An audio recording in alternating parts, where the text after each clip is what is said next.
Hello बच्चों, last time हमने देखा था चैप्टर नंबर 5। चैप्टर नंबर 5 जो हमने पढ़ा है वो हमारी सेकेंड यूनिट जेनेटिक्स में था और उसमें हमने पढ़े थे प्रिंसिपल्स ऑफ इनहेरिटेंस।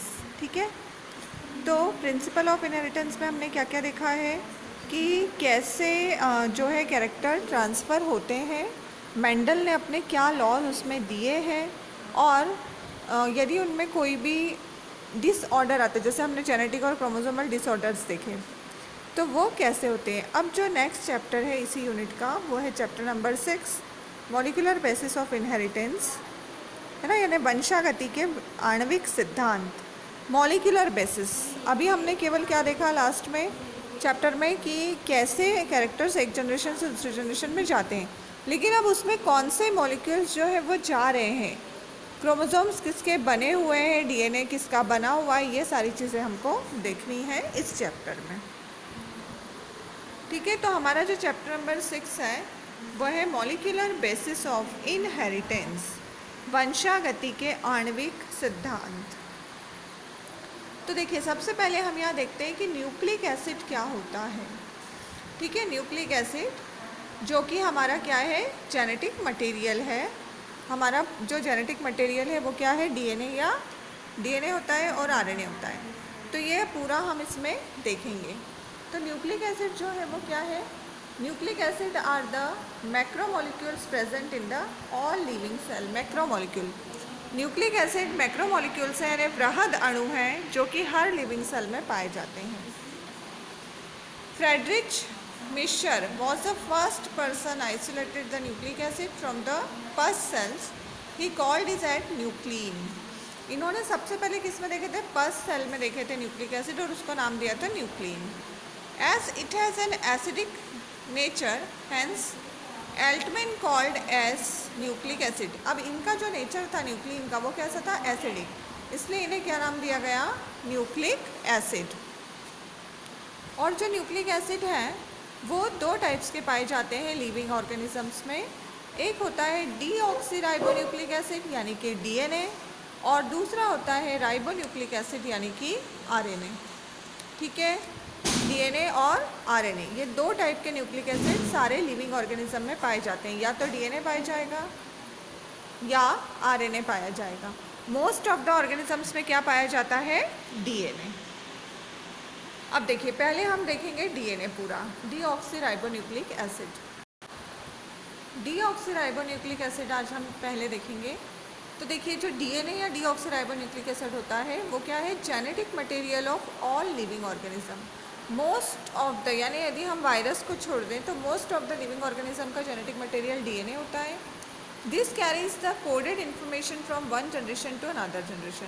जैसे हमने लास्ट चैप्टर में देखा था कि जो इन्फॉर्मेशन है या कैरेक्टर्स है वो एक जनरेशन से दूसरे जनरेशन में जाते हैं, तो वो किस फॉर्म में जाते हैं, कैसे जाएंगे, तो कोडेड इन्फॉर्मेशन के रूप में जाते हैं। अभी हम आगे देखेंगे कि किस तरीके से। तो कोडेड इन्फॉर्मेशन के रूप में एक जनरेशन से दूसरी जनरेशन में ये जाते हैं। ये होता है एक long polymer of deoxyribonucleotides. Long polymer, polymer मतलब जो बहुत लंबी चेन होती है, तो ये लॉन्ग पॉलीमर है किसका, डीऑक्सीराइबोन्यूक्लियोटाइड्स का ये लॉन्ग पॉलीमर होता है। और इसकी जो लेंथ होती है वो किस पर डिपेंड करती है, number of nucleotide pair present in it. मतलब इसमें कितने न्यूक्लियोटाइड के पेयर प्रेजेंट है उसके ऊपर इसकी लेंथ जो है वो डिपेंड करेगी डीएनए की। In eukaryotic cell, DNA is found in nucleus. It is the chief compound of chromosome. DNA also found in the mitochondria and chloroplast. देखिए, हर सेल में डीएनए कहाँ पाया जाता है, ये यदि सेल है तो उसका न्यूक्लियस है और इसके अंदर जो है वो डीएनए होता है। क्रोमोसोम जो है वो मेनली किसके बने हुए होते हैं, डीएनए के। It is the chief component of chromosomes. और इसके अलावा माइटोकॉन्ड्रिया जो होते हैं सेल में उसमें, और क्लोरोप्लास्ट जो प्लांट सेल में होते हैं उसमें भी उनका खुद का डीएनए पाया जाता है। या आपने 11th क्लास में पढ़ा होगा कि माइटोकॉन्ड्रिया और क्लोरोप्लास्ट में उनके खुद के राइबोसोम्स और खुद का डीएनए होता है, इसलिए उन्हें ऑटोनोमस ऑर्गेनेल्स भी कहा जाता है। तो ये हो जाएगा पूरा डीएनए। अब जो है ये क्लियर है आपको कि ये जेनेटिक मटेरियल है ऑल द लिविंग ऑर्गेनिज्म का, इसमें न्यूक्लियोटाइड की लंबी चेन है और इसकी लेंथ डिपेंड करती है कि उसमें कितने न्यूक्लियोटाइड के पेयर प्रेजेंट हैं, और ये कहाँ पाया जाता है, न्यूक्लियस में। देखिए, chemically DNA is composed of deoxyribose sugar, phosphate group and nitrogenous base.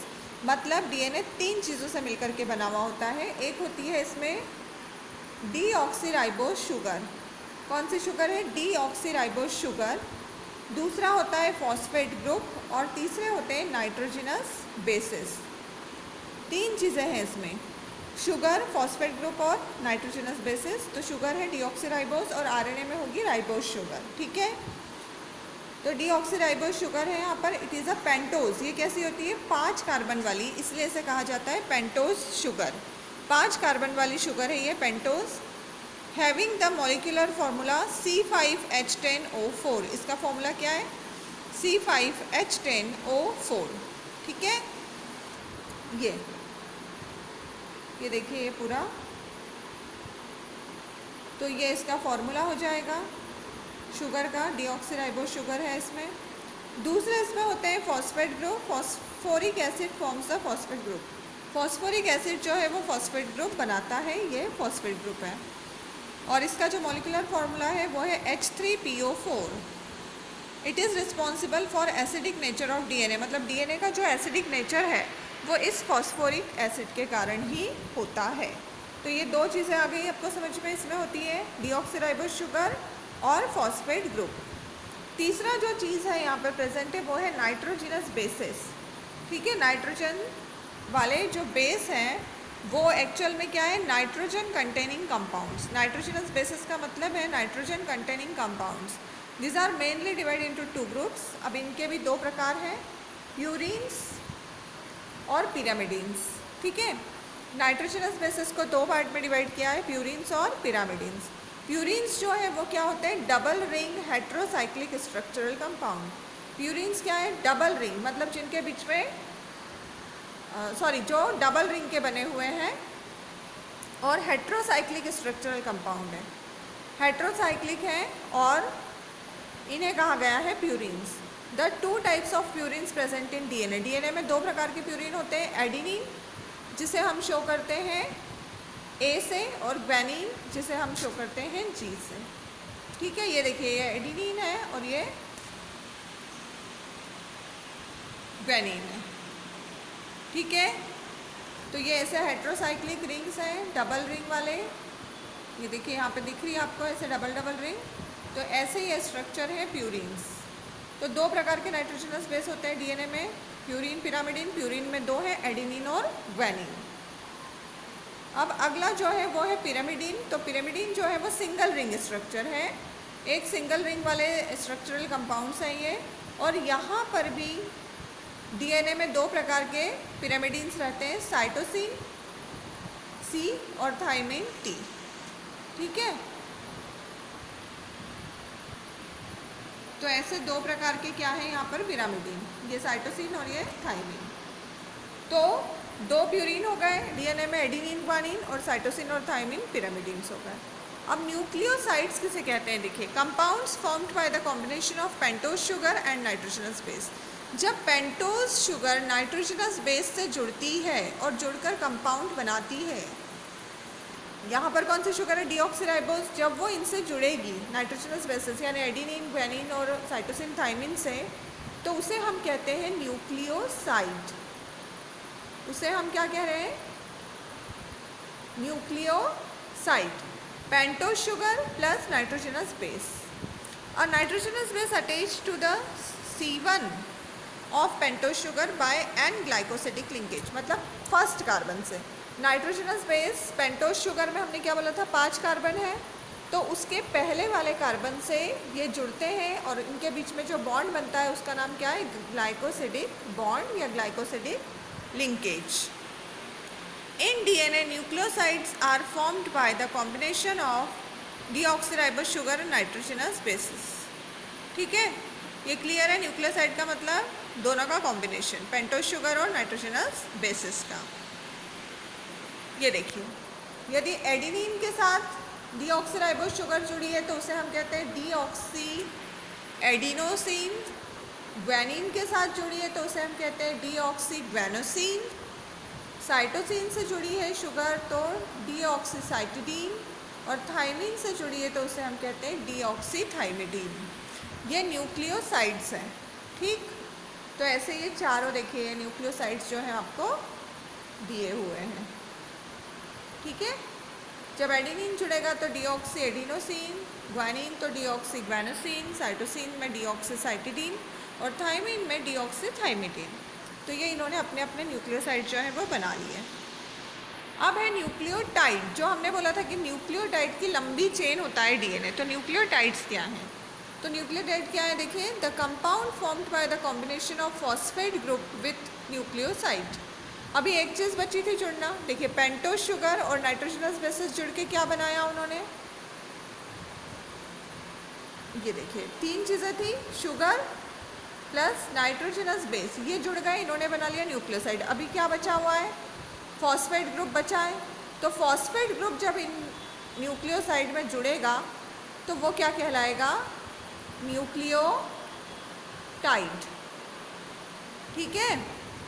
जब फॉस्फेट ग्रुप न्यूक्लियोसाइड में जुड़ेगा यानी शुगर और नाइट्रोजनस बेसिस में फॉस्फेट ग्रुप में जब अटैच हो जाएगा तो वो क्या कहलाएगा, न्यूक्लियोटाइड्स।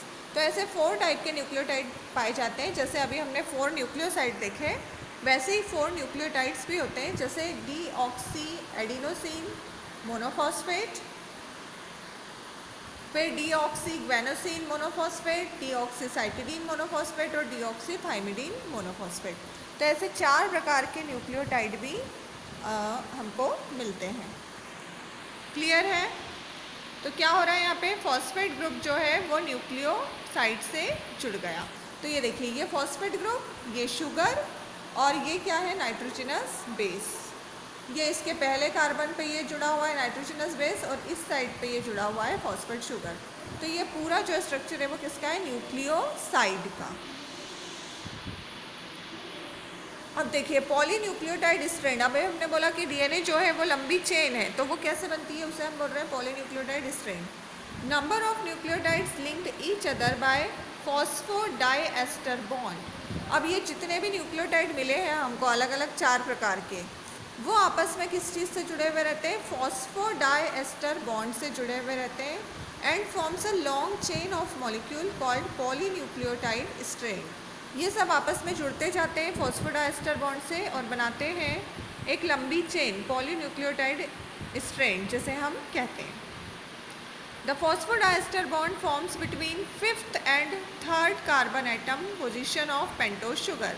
ये कहाँ पर बनते हैं बॉन्ड, देखिए 5th और 3rd कार्बन एटम पे पेंटोज शुगर के। Therefore polynucleotide strand contain 5th and 3rd and. इसलिए पॉलीन्यूक्लियोटाइड स्ट्रैंड में 5वां और तीसरा एंड पाया जाता है। ऐसे हम जब भी डीएनए का स्ट्रक्चर देखेंगे इस टाइप का, तो हम यहाँ ऐसे लिखते हैं कि ये 5 एंड और ये 3 एंड, क्योंकि यहीं पर ये बॉन्ड जो हैं ये जुड़े हुए हैं, ठीक है। ये क्लियर है आपको कि क्या हो रहा है। पहले बने पॉलीन्यूक्लियोसाइड, क्या क्या जुड़ा था वहाँ, शुगर और नाइट्रोजनस बेसिस। जब पॉलीन्यूक्लियोसाइड में फॉस्फेट ग्रुप में जुड़ गया तो उसे हमने कहा न्यूक्लियोटाइड्स। और जब ये न्यूक्लियोटाइड्स आपस में जुड़ रहे हैं अलग अलग प्रकार के फॉस्फोडाइएस्टर बॉन्ड से, तो उसे हमने कहा पॉलीन्यूक्लियोटाइड स्ट्रैंड्स, ठीक है। और ये जो बॉन्ड बन रहा है वो कहाँ बन रहा है, 5th और 3rd कार्बन एटम पे शुगर के। तो ये बेटा आज के लिए इतना ही था कि कैसे पूरा इसका स्ट्रक्चर है डीएनए में, यानी क्या क्या चीज़ें होती है। अब आगे हम पूरा देखेंगे कि डीएनए का जो मॉडल है वो कैसा है, किस तरीके से वो अरेंज रहता है और क्यों उसको जेनेटिक मटेरियल हमने माना है। इसके लिए भी बहुत सारे जो हैं अलग अलग एक्सपेरिमेंट किए गए थे, तो वो सारा हम आगे वाले टॉपिक्स में पढ़ेंगे। Thank you.